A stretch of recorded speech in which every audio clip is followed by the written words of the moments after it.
Yeah, we were looking at the structure of Selichos. It's interesting that tomorrow, of course, is Erev Rosh Hashanah.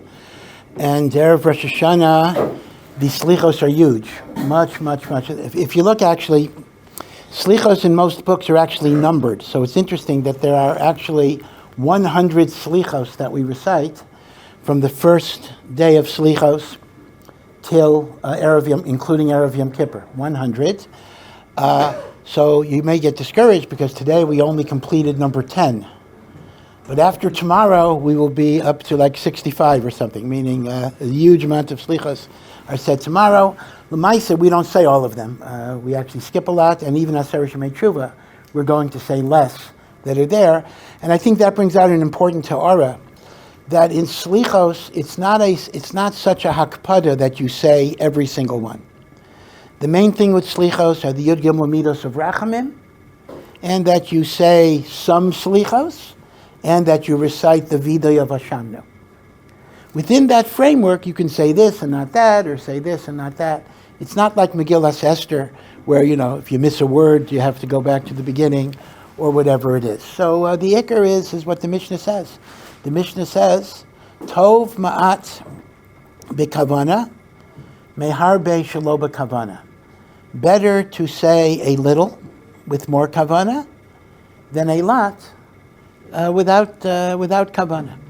Even in the machzor itself on Rosh Hashanah Yom Kippur, you'll notice there's quite a lot we don't say. It's in the machzor, and we don't say it because, once again, the minhag of the yeshivos were to say less, but to try to say it with more intention. Yeah. Does that apply for reading in English as opposed to Hebrew, or? So for slichos, for sure, that's okay. Just in the Amida itself, Meikar Adin, you absolutely are Yotzei in English, no question. But some say there are spiritual benefits to Hebrew that may override. So it might be that you can do part English, part Hebrew, or whatever. Try to habituate yourself with a linear translation where you can look at the English and say the Hebrew words of the Anshe Knesset Hagdola. Yeah. Is it better to do Selichos after Chatzot HaLayla, or to do in a minyan of kids? Because kids, their prayers are pure. And a minyan of kids and not adults, mean? They're adults. But they'll also be children. The majority is like kids. Is that a pure tefillah? And if you do it after Chatzos, it would be like with an adult minyan. Oh, it would be a minyan, though. Oh, I see. Adults. So your question is, after Chatzos with only adults, or in the morning where you also have children? 90% kids. Yeah, that's an interesting question, but I think Lamaisa after Chatzos would be better, actually, if you have a choice. So so Chazal say, better a little with kavana than a lot without kavana. But Rav Hutner used to say, maybe better a lot without kavana than a little without kavana. Meaning, if you're doing it without kavana anyway, you might as well be maximal. But the ikar is the kavanas halev is the most important thing. Now it's interesting that Erev Yom Kippur, we have a very short slicha service. So Erev Rosh Hashanah, very long. Erev Yom Kippur, very short. But by Yekis, it's reversed. Erev Yom Kippur, Erev Rosh Hashanah, very short. Erev Yom Kippur, very long. So if you are so inclined, not that you should be, you could put yourself in two leniencies, go to a Yeki minyan, Erev Rosh Hashanah, and go to a regular minyan, Erev Yom Kippur. Or if you like long slichos, you could go to a regular minyan, Erev Rosh Hashanah, and go to a Yeki minyan, Erev Yom Kippur. How these minhagim developed is very curious, a little unusual, but there are different minhagim in those nature. Now, the thing that we talked about at the very end was that the recitation of the Yud Gimel Midas of Rachamim are the most important part of the Selichos. They bring Rachamim into the worlds. They are the Midas that HaKadosh Baruch Hu taught Moshe Rabbeinu after the Cheder Egel. These are the Midos that we emulate in our own behavior, thereby eliciting Rachamim from HaKadosh Baruch Hu. And they are considered to be so kadosh that we only recite them with a minyan, and if you're davening b'yechidas, you can only say them as psukim of the Torah, which they are, and then you read it with the tamim, you read it with the trup, and the like. Now, the Yud Gimel Midos are recited after every Selicha. Right, after every Piyutz, we recite the Yud Gimel Midos of Rachamim. But the Yud Gimel Midos of Rachamim are prefaced by an introductory paragraph. Now, in a typical Selichos Pri Aseret Shemei Tshuva, we actually say the Yud Gimel Midos 4 times. And each time it is prefaced by a paragraph. But the first time the paragraph is different than all the other times. Okay, the first time the paragraph begins, Kel Erech Apayim.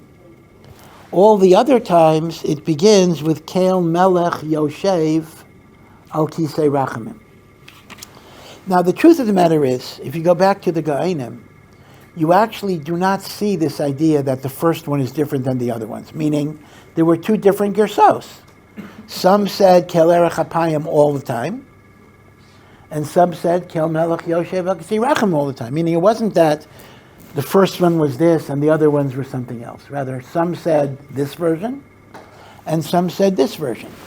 So historically, these were simply alternative nuschais for the psicha. But the minhag as it developed is that Kel Erech Apayim is always the first one that is said. So why is that? Why would there be a difference between the first one and all the other ones? So Rav Soloveitchik offers, I think, a nice explanation on Pshat, and that is, both of them are prayers that Hashem should have mercy on us. But the difference is, the first prayer is when we're beginning Selichos. We haven't yet embarked on the process of tshuva. We haven't really begun asking God for forgiveness.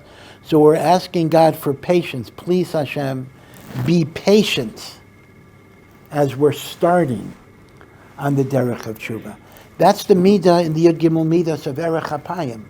God is patient. He waits for us, even if we haven't yet embarked on the path of tshuva. He waits to let us start.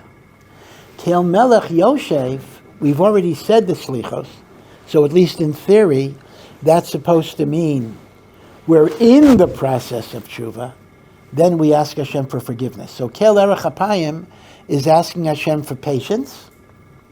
Kel Melech Yoshev is asking Hashem for forgiveness as a result of the tshuva that we're actually doing. And that's why Kel Erech Apayim is always at the beginning, because you haven't yet begun that process.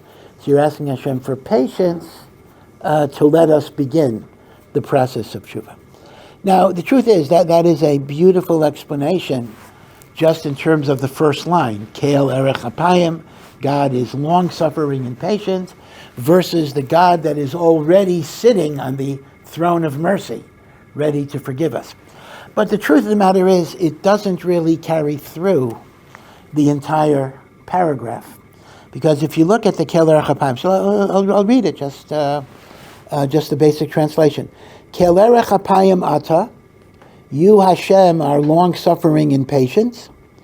Ubal harachamim nikresa, you are called the master of compassion. V'derech tshuva haresa, and you have shown us the pathway to tshuva. Now this does fit Rav Soloveitchik there. We're not yet doing tshuva, but you have shown us that there's a road.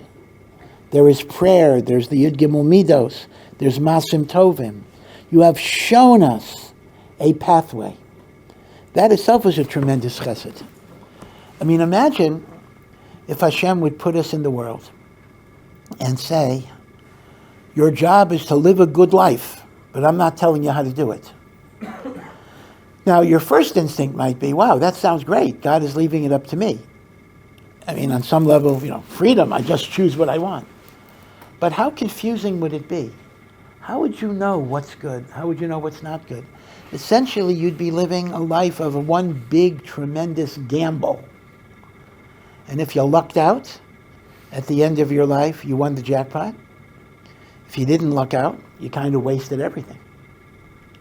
So it's a tremendous chesed that Hashem didn't just say, do good, be good. Hashem gave us a Torah that instructs us, that gives us guidance, that gives us direction, that gives us focus. Yeah, within that Torah, there's a lot of things we have to think about, and a lot of wiggle room, and a lot of parameters we have to figure out. That doesn't mean life is mechanical and there's no thinking that's involved. But at least we were given a framework where we can make our decisions within that framework. That's a chesed. And that is what it means, derech tshuva haresa. You've shown us a pathway. And for that we are grateful. Gedulas rachamecha v'chasadecha, the greatness of your mercy and your loving kindness. Tiskor hayom, remember us today, uv'chol yom, and every day. Lezera yedidecha, to the seed of your beloved ones. Who are your beloved ones? This is a reference to Avram, Yitzchak, and Yaakov, who are called the beloved ones of Hashem, right? So part of what we say to HaKadosh Baruch Hu, just like we say in Shemona Esrei, 3 times a day, we ask Hashem to remember the loving kindness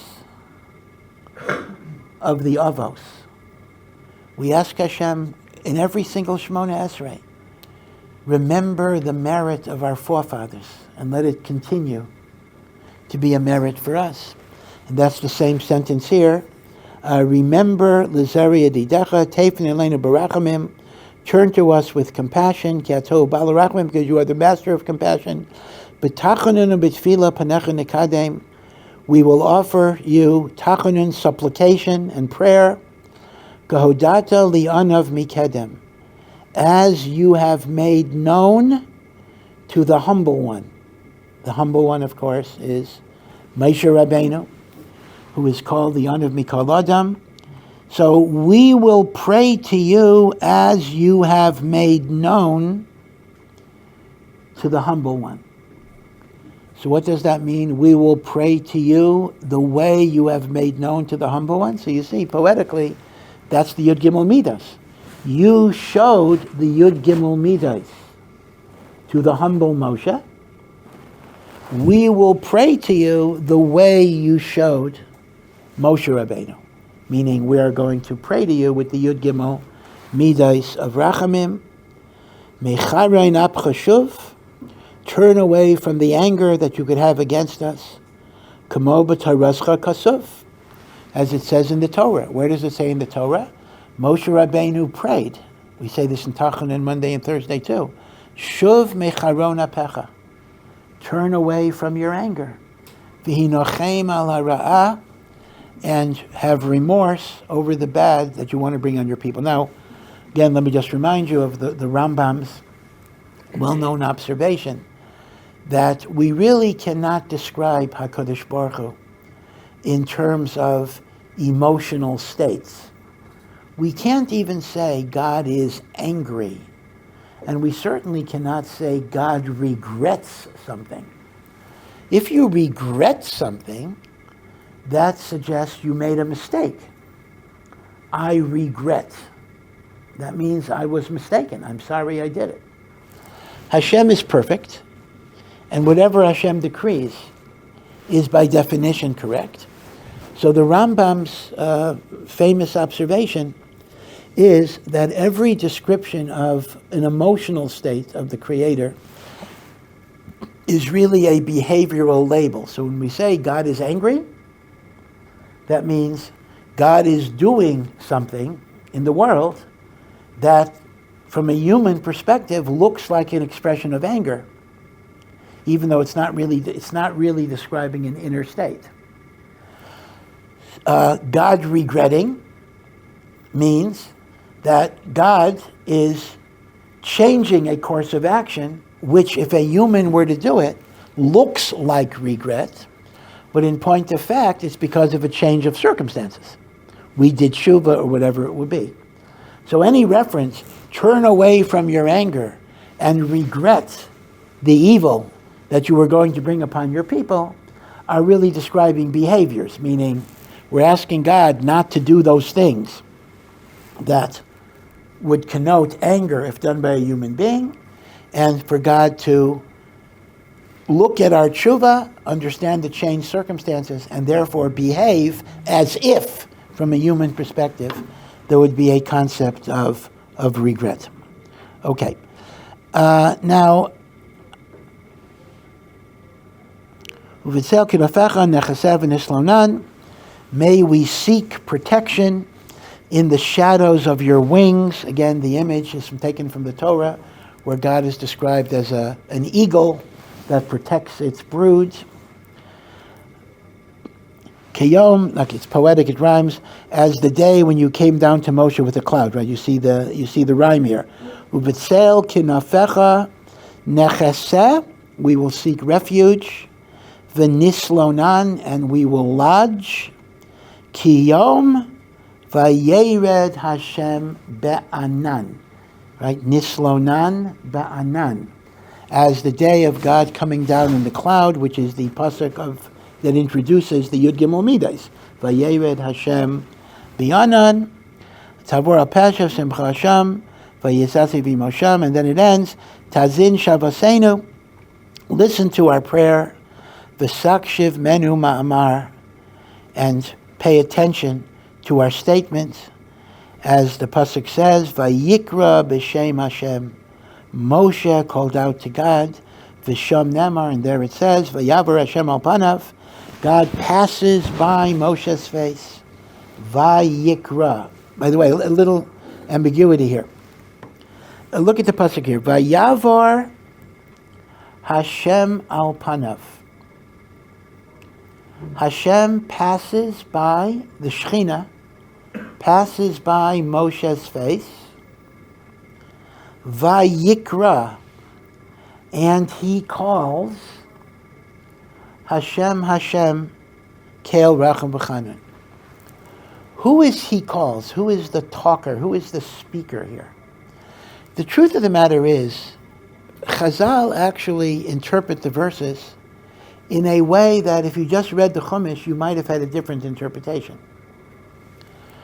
The simple, literal meaning of the pasuk is, as the Shekhinah is passing by Moshe Rabbeinu, Moshe Rabbeinu calls out, Hashem, Hashem, Keil Rachum B'chanan. This is the prayer of Moshe Rabbeinu to the divine presence that's coming by him. Vayavor Hashem al panav. God passes by Moshe's face. Vayikra, and Moshe calls out, Hashem, Hashem, Keil Rachum B'chanan. That actually is the pashut pshat of the pasuk, that Moshe Rabbeinu spontaneously is aroused to this prayer.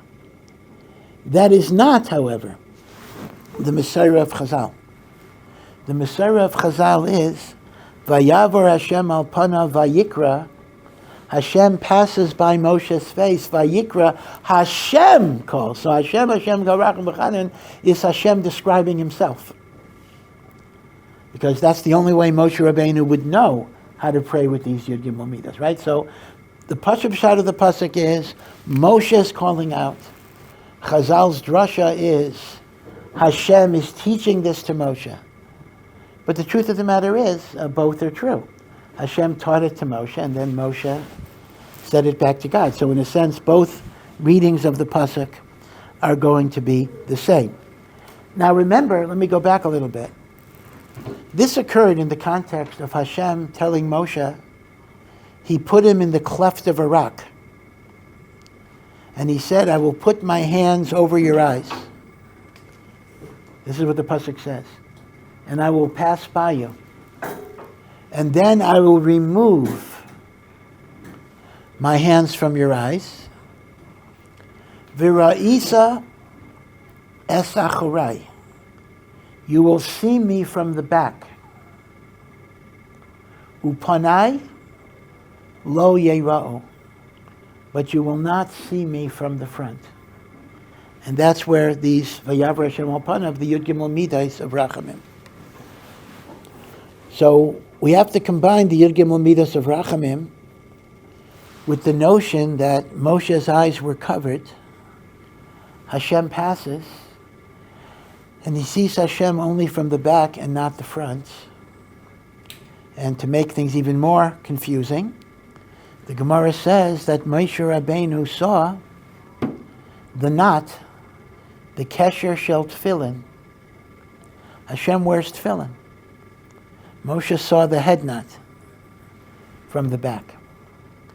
By the way, the Meforshim asked Kasha. I remember I mentioned there's a machlokas. When did Hashem teach Moshe the Yud Gimel Midas? So some say he taught him the Yud Gimel Midas on Yom Kippur. If he taught Moshe Rabbeinu the Yud Gimel Midas on Yom Kippur, does Hashem wear tefillin on Yom Kippur? You don't wear tefillin on Yom Kippur. Could be it didn't become Yom Kippur until Moshe came down with the luchos. I mean, that first Yom Kippur, it became Yom Kippur when with the luchos there was a forgiveness. It didn't have a status of Yom Kippur until the middle of the day or whatever time Moshe Rabbeinu came down. But be it as it may, what is the meaning of Hashem's tefillin? What does the Gemara in Brachos say? In our tefillin, we have parshiyos that talk about the greatness of Hashem. Shema Yisrael, Hashem Elokeinu, Hashem Echad. Hashem's tefillin is about the greatness of Am Yisrael. Other psukim, Mi ki amcha Yisrael, go yachad b'aretz. Who is like your nation Yisrael? A unique nation. Rav Levi Yitzchak Berdichev used to incorporate this in his tefillah. He would say to Hashem, HaKadosh Baruch Hu, if we, chas v'shalom, drop your tefillin, we're so careful, we pick it up, we kiss it, we protect it, we try so hard not to drop your tefillin. But we are your tefillin, and we are trampled, and we are kicked around. Hashem, why don't you have mercy on your tefillin, like we have mercy on our tefillin? Our tefillin glorify you. Your tefillin glorify us. You should treat your tefillin the way we treat our tefillin. If you remember Anim Zemiros, actually we say it Rosh Hashanah Yom Kippur, but in many shuls in the old country you might have said it every week. So Anim Zemiros is actually a very mystical song. It's interesting. In most shuls that have Anim Zemiros, they give it to a child below bar mitzvah. The Vilna Gaon was against that. He said Anim Zemiros is the mystical song of Kabbalah. It should only be said by the Gedolim. Some say, well, maybe a child is pure. Maybe that's why a child gets to say Anim Zemiros. But Anim Zemiros is a description of the Shekhinah in an aleph base. It's an aleph base acrostic. So in the ice pei, so it says, Pe'ero olai u'pe'eri alav. Pe'er is glory. Tefillin are called glory. Pe'ero, his glory is upon me. So what is that saying? My tefillin contains the glory of Hashem. Pe'ero alai, pe'eri alav. My glory, mi ka'amcha Yisrael, alav, is on Hashem. Now, of course, what does it mean, tefillin? Hashem is not physical. These are all spiritual ideas. But the Gemara says that. Now, here is the thing. What is this business about seeing Hashem from the back and not the front? And what is this business about seeing the kesher shel tefillin? So the Gemara in Brachos says that Moshe Rabbeinu asked Hashem one question. In addition to all the prayers and all the tshuva, he asked Hashem, why do righteous people suffer? How do you understand a world where tzaddikim suffer, rishayim prosper? It doesn't seem to be fair. It doesn't seem to be compassionate. It doesn't seem to be logical. And Hashem covering his eyes is essentially telling Moshe Rabbeinu, you're not going to understand this. But you will see me from the back.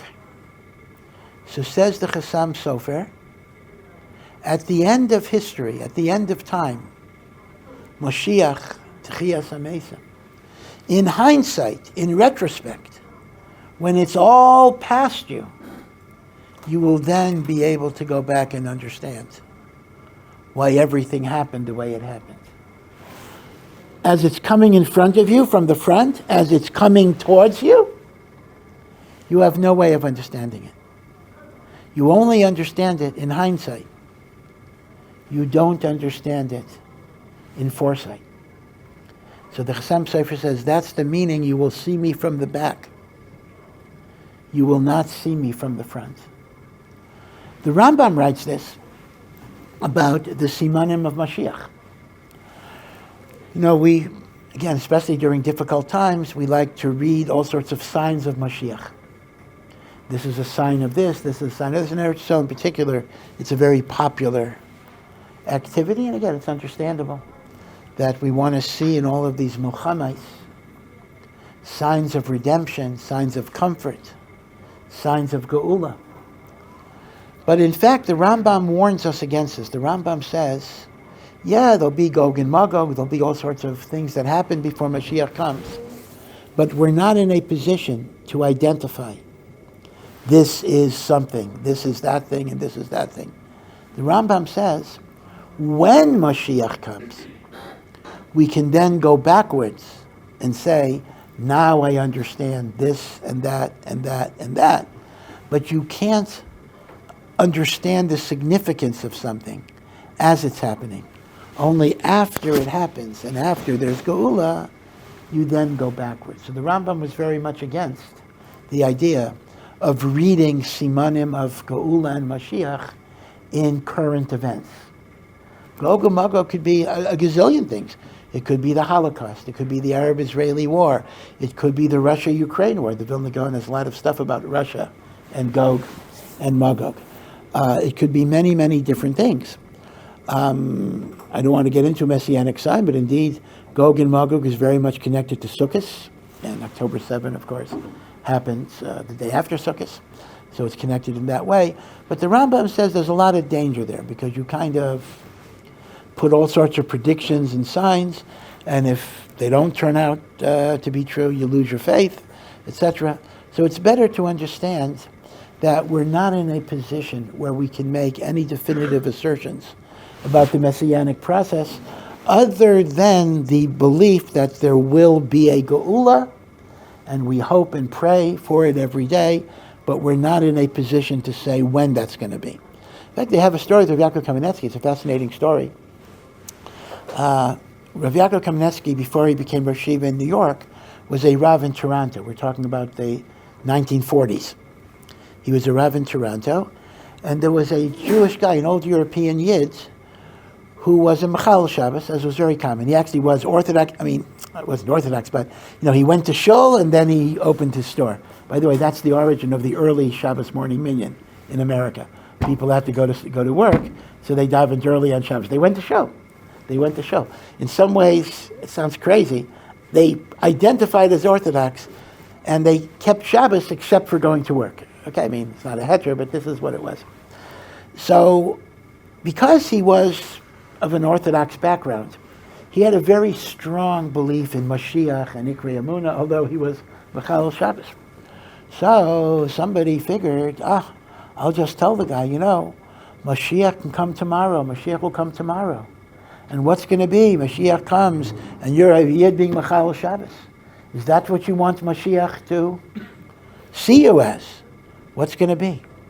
So the guy got so scared, he immediately shut his store. He says, I'm not opening up the store. So the person who convinced him to shut his store went to Rav Yaakov kind of boasting and said, I got the guy to close the store because I told him Mashiach's going to come tomorrow and he better be good. Rav Yaakov told him, go back to the man immediately and say, we don't know when Mashiach is coming. We don't know. So the guy said to Rav Yaakov, he says, if I tell him that, he's going to open the store again, because Mashiach, is going to be a long way down. Rav Yaakov says, better that he opened the store than he lose his faith legamri when Mashiach doesn't come tomorrow. And then he'll say the whole thing is a fake, and he'll hate the Torah and throw everything away. He says, don't tempt people with messianic promises that you're not able to deliver on. That's what Yaakov said. Yaakov said, take away, say, we believe in Mashiach, but I don't know if he's coming tomorrow. So this goes back to the idea, going back to the drasha, you will see me from the back. After it all happens, it'll make sense. But don't expect to understand things as they're happening. Yeah. Was the Rambam's opinion from the science a das yachid? Because if it's not a das yachid, why are there those that say that today we're in the Mashiach ben Yosef, the footsteps? Yeah, well, first of all, the Rambam is actually not a das yachid because it's based on a chazal. There's a Gemara that says, it's a Gemara, Tipach Rucham Shel Machashvei HaKetz. Machashvei HaKetz, those who try to calculate the end of days. Those who try to calculate the end of days, Tipach Rucham, they should explode, they should burst. They should die because they're creating false hopes. So the Rambam bases his shita on that Gemara. On the other hand, there is no question that there were Rishonim that gave various dates. Rav Saadia Gaon, Rashi, Ramban, and, as bizarre as it sounds, even Rambam. It's amazing. In a letter, after the Rambam, in the same letter, after the Rambam says, Chas v'shalom, to try to calculate messianic dates, but he then says, but my father gave me a tradition, and then the Rambam gives you a date. But I think maybe the key to this is that you're allowed to think about it, you're allowed to look at it as a possibility, but never ever make it a definite statement. Know that you can guess, you can speculate, you can think about it, as the Rambam himself did, but never convey it as definite. Suffice it to say that all the dates, Rav Saadia Gaon's dates, and Rashi's dates, and Ramban's dates, and Rambam's dates, they have passed. They have passed, which means not that they were wrong necessarily, but they were ma'oira that those were potential dates, that things could have happened, but a potential doesn't mean it's going to happen. It goes back to Daniel. If you look at Sefer Daniel actually gives you messianic calculations, but they're very obscure. They can be interpreted hundreds of ways, and different Mefarshim try to interpret it in different ways. And the truth of the matter is, all of them might have been right. There could have been his Iris. I think the last Parish that tried to use Daniel as a messianic date was the Malbim, who wrote like in the 1890s, and he had a messianic date of 1928 or something, meaning it's always like 50 years ahead of you. Every Risha kind of figured out the psukim to be around 50 years from the time that they were predicting it. So it's a bit of an ambiguous situation. On one hand, we're told not to do it. On the other hand, Gedolei Yisrael did it, including the one who said not to do it. But the Rambam did make another point, though, that the Rambam said that in addition to you just not knowing, the Rambam says he felt there was not a big spiritual tayelis in trying to map out messianic processes. His language was, these things do not bring you to Yiras Hashem or Avas Hashem. Meaning, what spiritual benefit do you get? Now, maybe that depends. Maybe some people do get Hisayrus. But the Rambam's point is, if it doesn't increase your Torah and your mitzvos, then what's the big point? Why do I have to know things? So that's kind of a big litmus test. The Rambam basically said, you should occupy your time in things that increase your Torah learning and your mitzvos, and not simply the curiosity of trying to figure out when Mashiach is going to come. Yeah. What about this idea about Mashiach coming by the year 6000? Is that a similar issue? Is it something we can Yeah, so that's interesting. The idea that Mashiach must come, there's an absolute outside point by the year 6000, which is coming up. I mean, it's pretty soon. I mean, not within our normal lifetimes, but coming up. The Rambam doesn't bring that. It's interesting. The Rambam seems to say that even 6000 was an opinion of a certain Mandi Amar. It's lav dafka halacha. On the other hand, I have to say the Rambam seems to be a das yochid on that. It seems to be that many other commentaries do continue to look at 6,000 as the outside date, based on the idea that the Messianic era is called Shabbos. Every millennia is a day of the week. So we are, as it were, Friday afternoon, meaning after 6,000, you've completed 6 days, you enter the Shabbos. And it's brought down that just as you could accept Shabbos early, you could bring Mashiach early too. We can make Shabbos early. We're already in the Zman of Tesefes Shabbos. 6,000 Chazal? 6,000 what? A Chazal or is it? No, it is Chazal. It is Chazal. But again, it's a Mandi Amar. So the Rambam says there are many.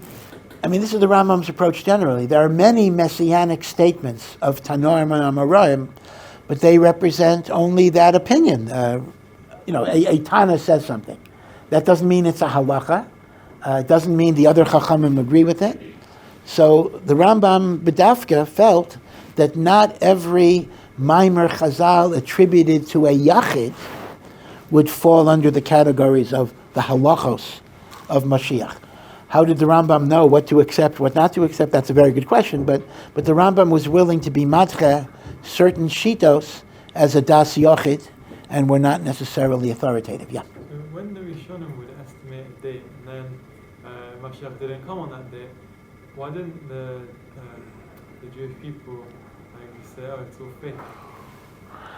It's interesting. It never became like a Shabsai Tzvi thing, meaning to say, even though they gave these dates, it wasn't like when the dates came, like thousands of people. I don't know why. I mean, if Rashi gives a date, why wouldn't there be, tens of thousands of people getting together? But apparently they didn't. Maybe because they didn't learn Sefer Daniel. They didn't laugh. I mean, Rashi didn't he wrote it in his Parish, but he didn't publicize it, and it didn't. I don't know why. I mean, with Shabsai Tzvi, who was an absolutely false Mashiach, there you had tens of thousands of people. You can't imagine what was going on there. I mean, people liquidated their property. They moved to Eretz Yisrael, and they became poverty-stricken. And then the whole thing was false. He converted to Islam, and he was imprisoned, and everything else. It was a devastating spiritual catastrophe, and it was an economic catastrophe, and it destroyed families and all sorts of things. And yet, the other days, maybe that's the Maila of Arishan, that a Kaddish makes a prediction, it's not going to cause damage to Klal Yisrael. I mean, that's maybe part of the bracha of a righteous person, that even when he makes a mistake, it's not going to cause catastrophe to Am Yisrael. Even though that meant they were ignoring what he said, but that was kind of the siyata d'shmaya, that he would not cause a takala. Okay, I just want to mention one final thing, though. So we talked about the Chassam Sofer. You will see me from the back, but not from the front. But I want to add another vort based on the head tefillin, that Moshe Rabbeinu saw the knot of the head tefillin. Why is that important? So, if you look at a person wearing tefillin from the front, right, so you see a right strap, a strap on the right, a strap on the left. In Kabbalah, as you know from Talmud Devorah, the right arm always represents the attribute of loving kindness. The left arm is Midas Hadin. Now Moshe Rabbeinu is asking, where is Hashem's rachamim in a world of punishment and cruelty for the tzaddikim? So he says, when you look at me from the front, you won't understand, because you'll see a din and you'll see rachamim. Sometimes there's din, sometimes there's rachamim. But from the back, when you look at the two straps of the tefillin, both the right and the left strap emanate from the same knot, meaning even the din is actually rachamim. Din is disguised rachamim. Rachamim is open and obvious. Din looks like punishment and rejection. But the din and the rachamim emanate from the common knot. And that's what he's telling Moshe Rabbeinu. Look at the kesher of tefillin and understand that din and rachamim emanate from the same source. The Kli Yakar says that is the meaning of Shema Yisrael. Shema Yisrael, contemplate Israel, think. Hashem Elokeinu, Hashem, Yud-Kei Vav-Kei, Rachamim. Elokeinu is Elokim Shalanu. Din. Hashem Elokeinu. From your perspective, you sometimes see a midah of Rachamim. And you sometimes see a midah of Din. Hashem Elokeinu. Be aware, Hashem Echad. It is all Rachamim. Hashem, Yud-Kei Vav-Kei. Hashem Echad. Hashem Elokeinu. Hashem Echad. And some say that is the remez of the Kesher Shel Tefillin, in which the midah of Chesed and the midah of Gevurah both emanate from the same place. Okay, I want to wish you all a Kesiv V'Chesima Tova, good Geben Shlior. May it be a year for all of you personally, for Aliyah and Torah and Mitzvahs and Kirvas Elokim and good health, and may it be a year of Yeshua, Bracha and Shalom for Klal Yisrael, for Eretz Yisrael. Thank you for listening to this Awesome Ech production. To find out more and to partner in our mission, please visit ohr.edu.